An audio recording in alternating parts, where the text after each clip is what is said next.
I do on my Facebook. Oh yeah, dang. Get in there, people. Get in there. Get close. Golly. Okay, what am I doing? Just don't have to. Yeah, no kidding. Good morning, everyone. Welcome. My name is Linnea House, and I'm the Executive Director of NARAL Pro-Choice Minnesota, and I am honored to welcome you here today to Pro-Choice Hobby Days. Welcome.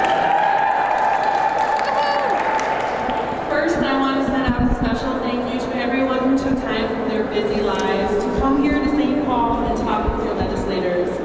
I know the energy in this room has been amazing, and your legislators want and need to hear from you about our issues. So thank you so much for coming.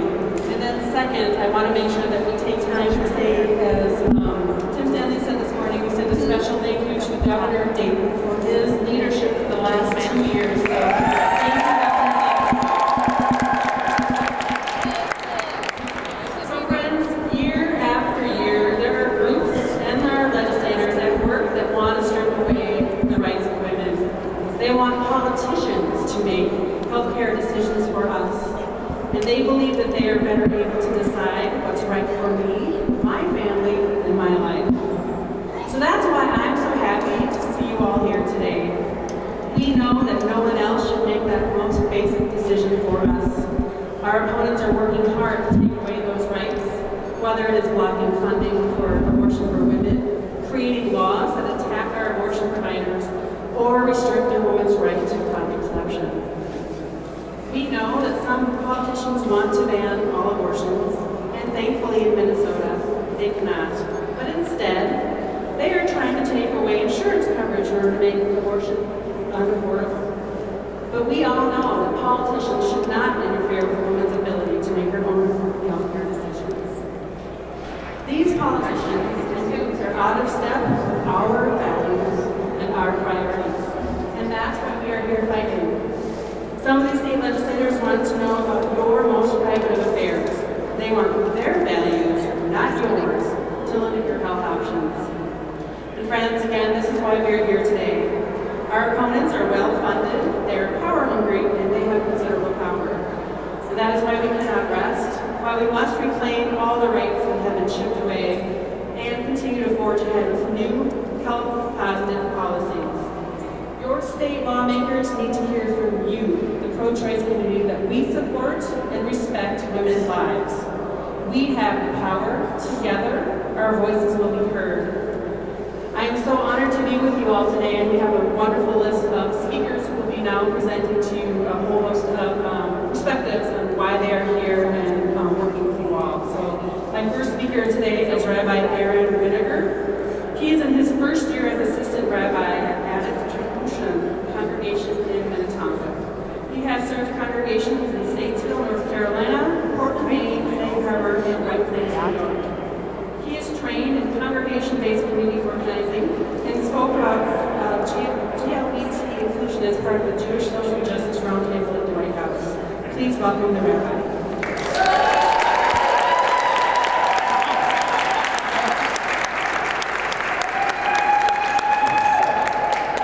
It is an honor to be here today. Justice doesn't just happen. The Bible proclaims, justice, justice, you shall pursue. The word justice is repeated twice to remind us that we have to pursue justice in a just way. We can't talk about reproductive justice if there isn't first access to local reproductive health care options or equality of access for all Minnesota women. Equality and access equal justice.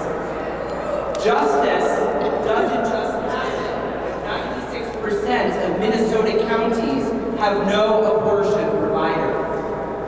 Justice doesn't just happen when state and federal funding priorities prevent low-income women to access to abortion services. Justice doesn't just happen when women face harassment, intimidation, or government intrusion for ending an unwelcome or problem pregnancy. 17 weeks into her pregnancy, in May 2000, 2003, my Aunt Eileen learned that the baby she was carrying had anencephaly, a neural tube defect. Large parts of the brain were missing, and there was no chance for a baby born under these circumstances to live beyond a few days or weeks.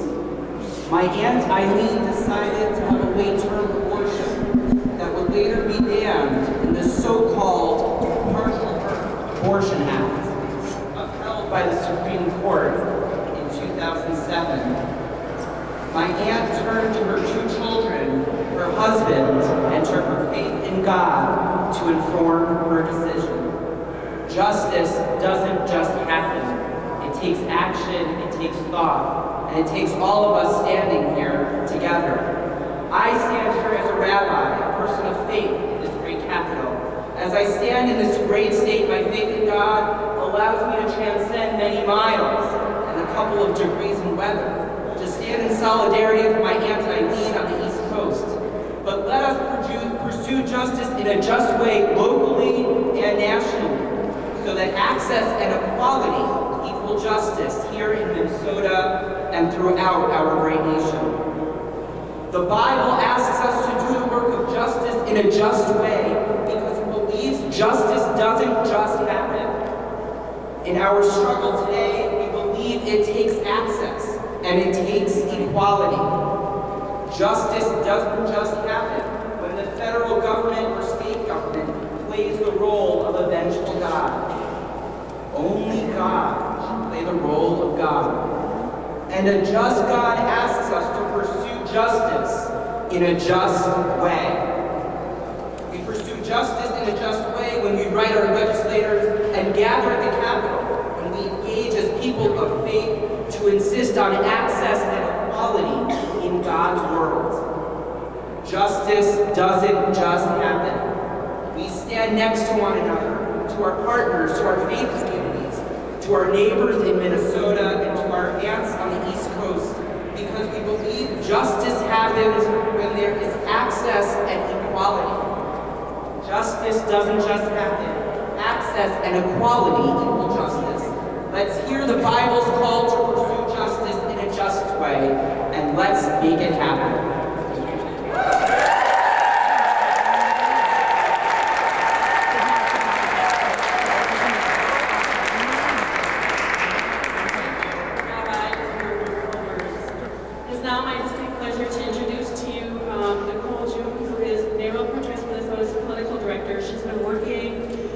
Fast and furious on the health exchange implementation in her short 6 weeks with us. So Nicole, take it away.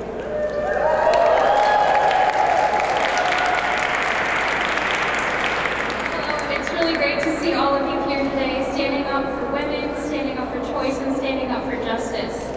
I'm here to talk about an amazing opportunity that Minnesota has right now to expand access and affordability in healthcare. This expansion of healthcare through the healthcare exchange is a wonderful opportunity to make sure that we can improve and purchase healthcare insurance in an affordable and easy to understand manner. The exchange gives us the opportunity to expand access to over 300,000 previously uninsured Minnesotans.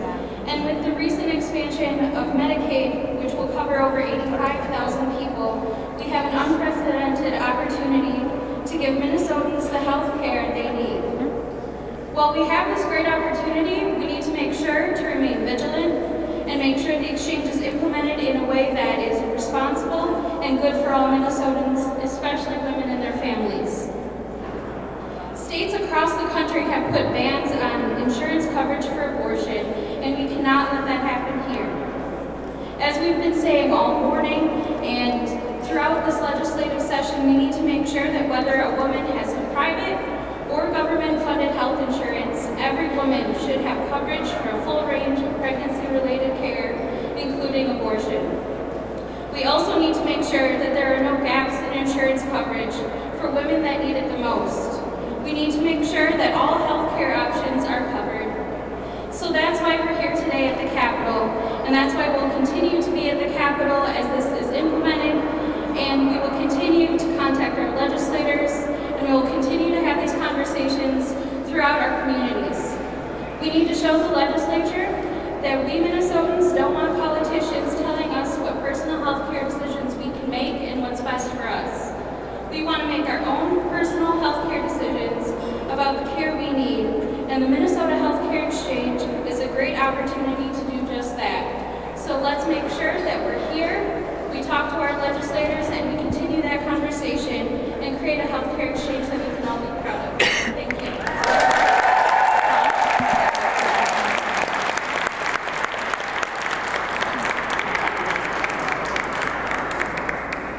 Great, thank you, Nicole. It is my pleasure now to introduce to you a young woman by the name of Jennifer Schweitzer. She is a local activist and grad student at Mankato State. Like myself, she is a mother of two and one of many people out there working hard to care for their families while working to ensure that Health Care Exchange includes people like yourself. So welcome to the stage, Jennifer Schweitzer.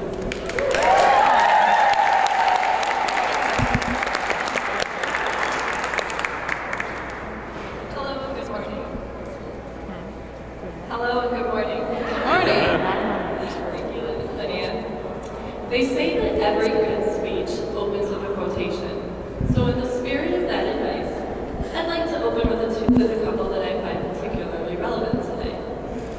It has been said that contraception is a license to do things in a sexual realm that is counter to how things are supposed to be. Sex is supposed to be for purposes that are, yes, conjugal, but also procreative. It has been said that we don't have people who die in their apartment because they don't have insurance. It has been said that in cases of rape, the female body has a way to shut that whole thing down. And it has been said that in cases of rape, resulting pregnancies are actually blessings from God. And it has been said that rape is simply another method of contraception. The rape is similar to out-of-wedlock pregnancies. I'm not quoting from the Dark Ages. I'm not quoting from the Inquisition. I'm not even quoting from the Salem witch trials, or at a time when women didn't have the right to vote. I'm quoting from government representatives from the last couple of years.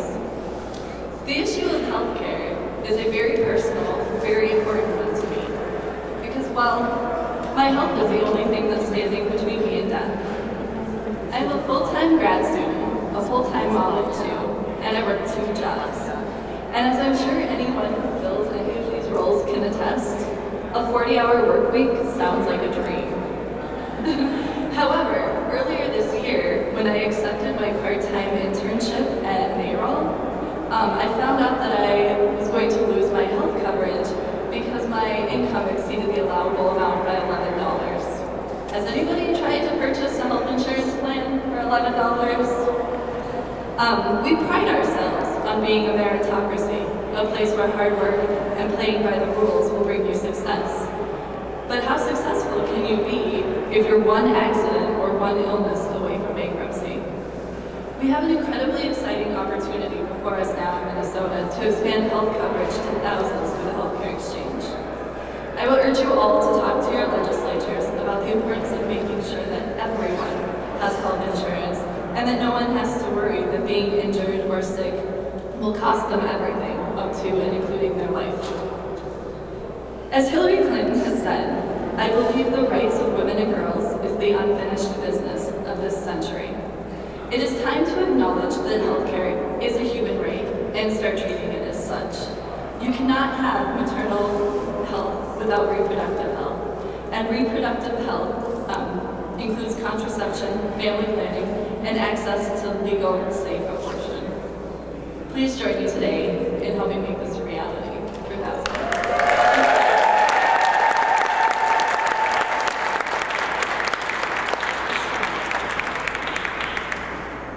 Thank you so much, Jennifer, for sharing your story. And our final speaker today, last but not least, is my dear friend, Karen Law. Karen Law is the Executive Director of Pro-Choice Resources, an organization that is near and dear to my heart. She has been with the organization for nearly 5 years, and they do an amazing work in making sure that women have access to the abortion care that they are looking for. So welcome to the stage, Karen Law.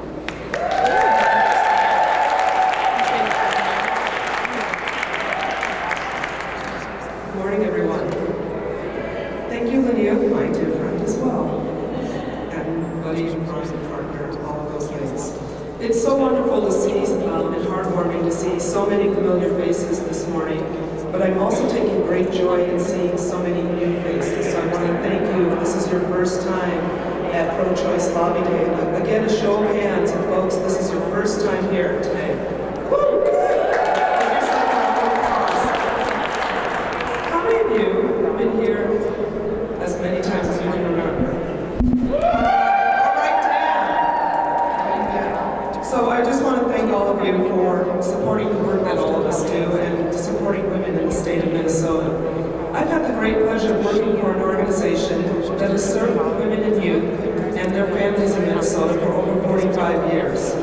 At Pro-Choice Resources, we provide a full range of reproductive and sexual health services to women and youth. These include advocacy, access, education, and empowering women to have a voice in the issues that directly affect their everyday lives. We work to ensure that all people in communities have the power and resources to make sexual and reproductive health decisions with self-determination and dignity. We are here today to demand that women are treated with dignity. If you attended our breakout session this morning, you learned of the many indignities women face every day when trying to access an abortion. Sadly, I could spend the rest of the afternoon listing all of these restrictions and barriers, but instead, I'd like to talk to you about some good news. I'm excited to share with you recent polling results that overwhelmingly show that the majority of Minnesotans believe that the amount of money a woman has or doesn't have should not prohibit her from having an abortion. I'm going to repeat this. The majority of Minnesotans believe that the amount of money a woman has or doesn't have should not prohibit her from having an abortion. However, despite this overwhelming support, we know that some politicians want to ban all abortions. So they're trying to take away insurance coverage in order to make an abortion unaffordable. But we want to tell politicians that they should not interfere with a woman's ability to make her own important reproductive health care decisions. We don't always know a woman's circumstances. We're not in her shoes. If politicians change Minnesota's medical assistance program so that it only covers prenatal and maternity care, but not abortion, they'd be taking away a woman's ability to make important personal health decisions that are best left to her and her family. Don't you want to live in a state where we believe that women are making the best decisions for herself and her family?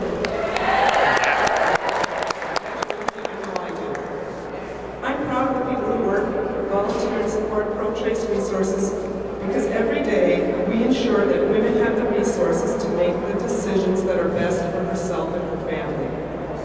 I ask when you meet with your representatives later today, you demand that they trust women and they include all reproductive health care, including abortion, in the state health care exchanges. Demand.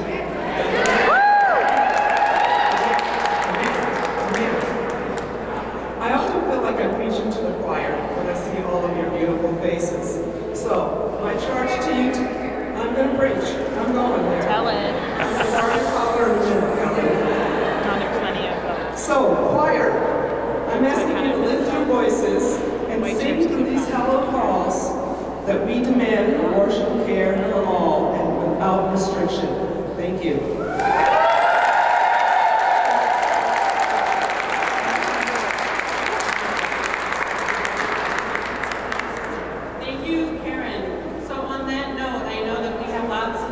To do. So I'm hoping that you are all feeling educated and inspired to get out and talk with your legislators today and demand, as Karen said, demand that they hear our voices and they do what we expect them to do. So before I let you go, I want to make sure we do a shout out for all of our organizations that are here today. Senator Torres, do you want to come up and address the crowd? Or do you want to say hello?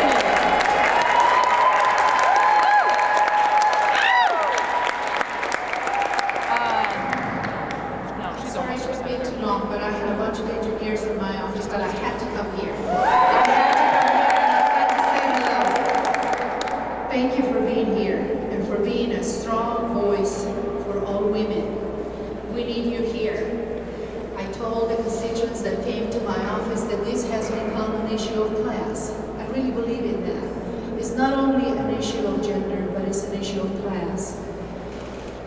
My son graduated from high school last year, and when we got his yearbook, what I noticed after I turned the pages was that one child, one young woman, had her child with her in the picture. Then the second one, then the third one, then the fourth one, then the fifth, the sixth, the seventh, and eighth. 8 young women who were in the yearbook with their little babies. They were 18 years old. All of these young girls were Latinas. All of them. And I know because they look like me and because they had Latino names. So I know that they were Latinas. And my desire at that moment was to say, I want to have a meeting with these women to find out if this was their choice. I want to find out if they are prepared to be mothers, if they know the responsibilities that are ahead. And mostly, I want to know if they are talking to the legislators and the very people who told them that they will be with them when they have this child, that they will support them when they apply for welfare, if they will be with them when they come and apply for a driver's license because they are undocumented. I know that their answers would have been no, because they do not have their support. So they probably were there to support them, to have these babies, and say that that was the right choice. But now that they do have babies, then it is wrong to apply for child care. It is wrong to apply for a driver's license. It is wrong to ask for support. So I want to support these women, and I want to support their choices. I want to make sure that they have access to education and to everything that they need in order to plan their lives and the lives of their families. So I thank you for being here to help me do that. And I am convinced that you are doing the right thing by talking to legislators here to let them know that we need to support women's choices, that we need to support their efforts to plan their families, and they need to have access to all of those systems of support now. Thank you so much.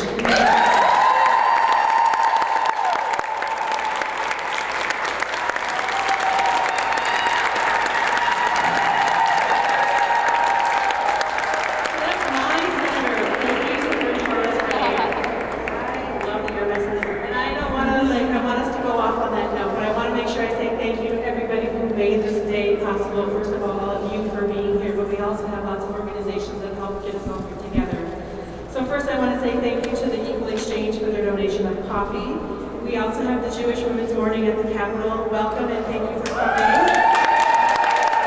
We have Minnesota Now is here. We have the Minnesota, this is going to read through people.